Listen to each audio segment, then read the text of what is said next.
При така създалата ситуация относно охраната на футболните срещи, както виждате, полицията няма отношение и всичко беше в ръцете на охранителната фирма, която е охраната.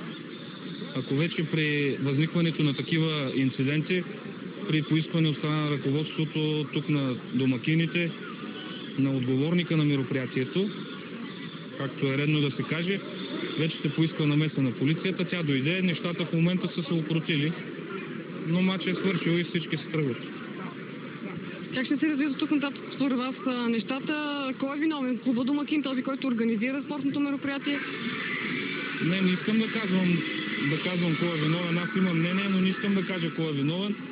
От тук нататък трябва да се погледне сериозно на този момент относно охраната на такива срещи и по-специално на такива стадиони. Може би има стадион, на който охранителната фирма може да се свърши работата, но специално на този стадион нямаше как да стане. Благодаря ви, чухте мнението на инспектор Тони Тодоров. Ще продължим да търсим още мнение тук от стадион Локомотив за това, защо все пак беше прекратена тази среща, най-вече от клуба домакин, от Локомотив Мездра, от организаторите на тази футболна среща. Матчът е прекратен, матчът приключи при резултат 1-0 за Локомотив Мездра. Гидката на ЦСК си тръгва в този момент, както и публиката на Локомотив Мездра. Надявам се да няма повече сблъсъци, поне между феновете, които вече тръгват да напускат стадиона. Очаквайте само с минути отново включване тук от пистата на стадион Локомотив в Мездра. Уважаеми зрители, и още нещо. Този стадион действително е изключително рисков, защото виждате, гидката на ЦСКА си изнася покрай река Искър, а в същото време феновете на домакините минават покрай един склон. В крайна сметка те се събират в един 500 метров участък, който води до централния път за Мездра, и този 500 метров участък се намира между една скала и река Искър, така че предполагам, че сега отново ще стане напрежение. Много пъти сме говорили с полицията по този въпрос за сигурността и как да подхождат феновете на стадион Локомотив в Мездра. Просто тук условията не позволяват да има отделни входа за отделните гидки, както е по нормалните стадиони, поне за сега, но ясно, че трябва да се направи нещо в това отношение. Сега ново включване от страна на Ваня Николова.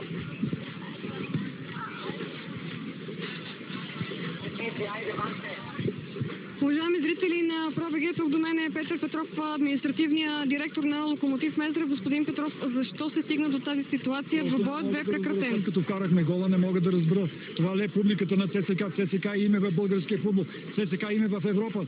Може и такава просотия от страна на феновете. Какви са тези фенове? Това ли са феновете на ЦСКА? Празник за града. Благодарим ви. След гола те рипнах. За какво рипат?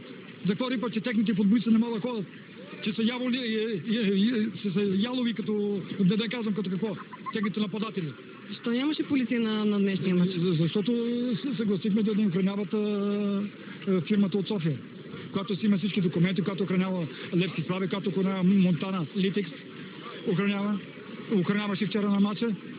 Не за първ път се получава така, когато двобой или мач от футболното първенство се охранява от частна фирма, да се стига до инцидент. След като искат полицията такива благомолни суми, всеки мач е бил рискован и всеки мач ние, бедните клубове, които сме изнемогваме от името на ЦСКА, изнемогваме. Благодарение на ЦСКА сме на това решение и какво да кажем? Какво да кажем?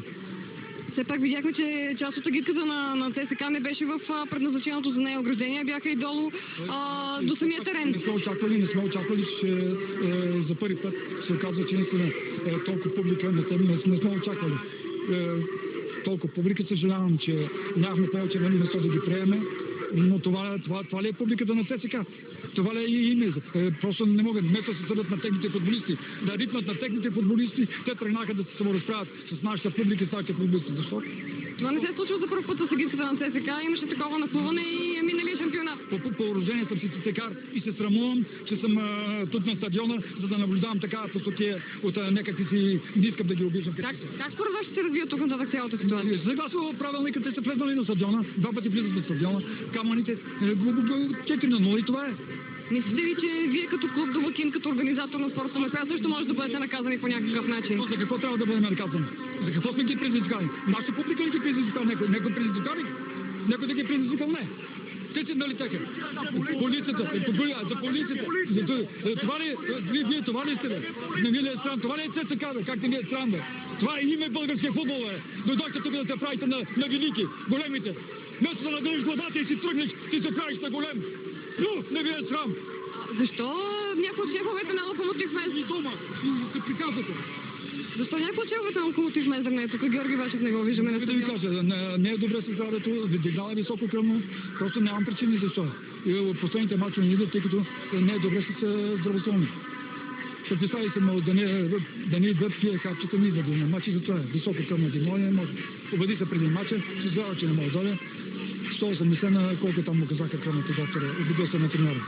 Нямам представа на кой ще бъде. Просто съжалявам, наистина в този празник за първи път стадиона ни се пълни.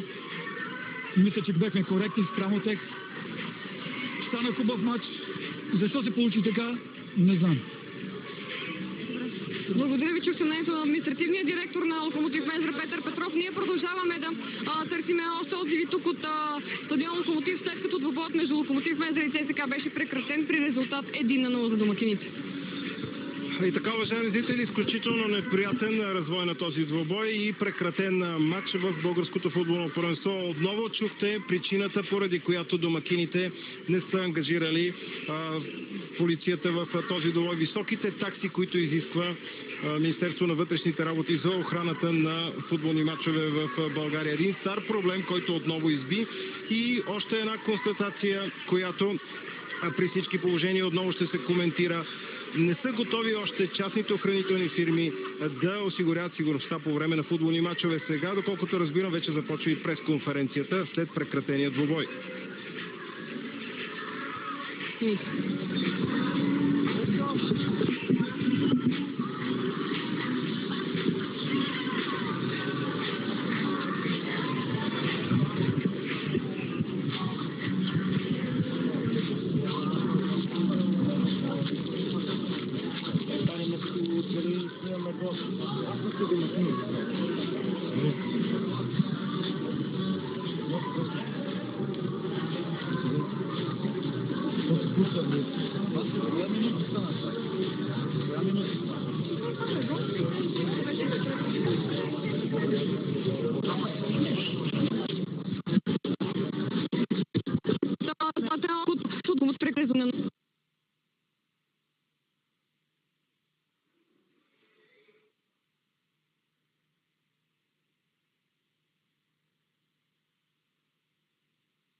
Да казват, не знам, лично аз не мисля сега да е направил нещо, той е добро възпитано момче, може би се зарадва, така като се знае от кой клуб е, може би това е подразнено феновете на ЦСКА, но всички футболисти правят някакви жестове, целуват пръстени, сърца, панелки, така че мисля, че той просто се е зарадвал момчето. Как оценяваш цялата тази ситуация, която се случи днес? Абсурдно, това е Европейски съюз, България мисля, че е бяла държава. Ненормална работа, хубаво време, хубав матч, вместо да е празник за всички хора, които са дошли тук да го използват като екскурзия, едва ли не, те действат като... Не искам да ги обиждам. Мерси. Аз втори път ще кажа, че се гордея с момчетата, защото нашата изходна позиция за днешния матч беше почти трагична. Нали? Ние сме в рамките на изпадащия отбор. Това тежи много на нашата психика, но пък знаем колко нашата публика ни обича и колко държи на нас. И ние сме щастливи за това, че така в тия трудни времена в България правиме нашите така привърженици щастливи. Предвид показаното в малко повече от половината от двубоя, доволен сте и има ли оптимизъм? Абсолютно съм доволен и аз мисля, че нашия отбор, ако продължава по този начин да играе дисциплинирано, да се раздава от първата минута, мисля, че няма да имаме проблем с оставането, но не бива да ни заблуждава и това, че ще бъде лесно, тъй като и нашите противници около нас играят добре, всички вземат точки, така че мисля, че битката ще бъде така доста успорвана. Господин Военов, тежката програма свърши сега повече от по-леките мачове, имате гласуване, че говорите, може да вземете поне точка. Аз мисля, че трудната програма първо предстои, тъй като ще играем с директни противници, които така са около нас. Аз очаквам в Сливен матч ще бъде. Много труден матч за нас, защото отбора на Черноморец вече аз забравих колко, 7-8 мача и нямат победа. Да, и ще играят така доста нахъсано, но пък нека да има повече хора на стадиона и да гледат зрелище. Нали? Но в никакъв случай това, което се случи днес. Нахлуването на публиката на ЦСКА повече помогна на Локомотив или повече попречи на червените? Мисля, че хората ме познават. Аз дори не можах да се зарадвам на 100% така, както се радвам, защото ЦСКА се бие един или два пъти в кариерата, когато си треньор на такъв отбор, нали, от този ранг. Мен ме прави щастлив победата, но не на 100%. Затова, защото... Уважаеми зрители на ProBG, така се разделяме тук от стадион Локомотив, но ако искате да чуете още отзиви след прекратяването на двоя между Локомотив Мездра и ЦСКА, всички останали отзиви тук от стадион Локомотив ще видите пряко по Ring.bg.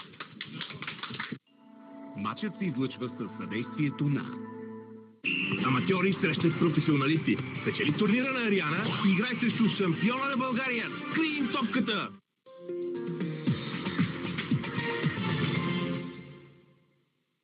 Либра представя. Истинската красота идва отвътре. Купринена сияеща коса, силни здрави ногти, гладка кадифена кожа. Мерц специал драже. Само сега вземете своя подарък с 3 опаковки Мерц специални дръжета на промоционална цена в моята аптека.